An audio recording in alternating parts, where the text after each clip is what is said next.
غدانا النهاردة بقى هعمل بطاطس مهروسة. هسلق بطاطس كده صغيرة عندي خالص، هعملها بطاطس مهروسة. وهعمل بابا غنوج. هشوي بتنجانية كبيرة كده كانت عندي، جبت الليمونة. هعمل بقى بابا غنوج، جبت الليمونة كده هشيل منها البذر وهعصرها كده في الطبق.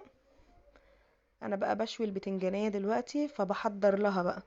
حطيت ليمونة وحطيت شوية ملح وفلفل اسود، كمون، ممكن تحطي شطة طبعا بس انا ما حطيتش.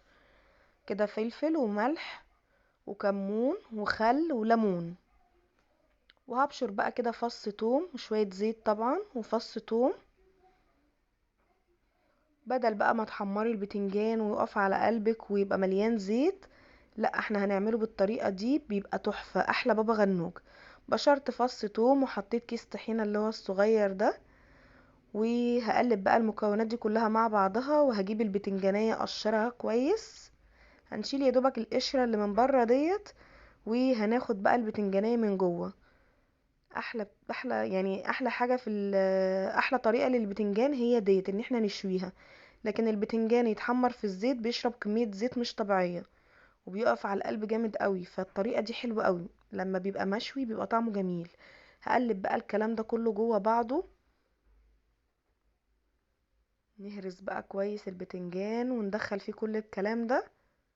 وده كده الشكل النهائي بتاعه. لسه طبعا هنحط عليه خضرة.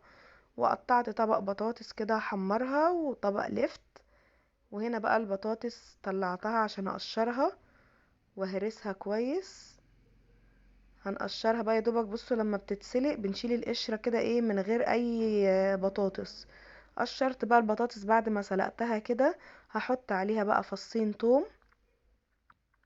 احلى غدوة يا جماعة والله، بتأكل اكل فظيع. يعني تنفع في كل الوجبات، فطار غدا عشاء. احنا اتغدينا بيها النهاردة. بصوا طبعا ازازة الزيت انا قلباها عشان اطلع اخر نقطة زيت فيها. حطيت على البطاطس بقى ملح وفلفل وكمون، وقلنا فص الثوم اللي عملناه وشوية زيت ومعلقة سمنة. وهنهرس بقى البطاطس كويس قوي. وهرستها وطلعت بالشكل الجميل ده. وحطيت عليها شوية خضرة هي وبابا غنوج، وكان احلى غدا مع طبق اللفت وطبق البطاطس.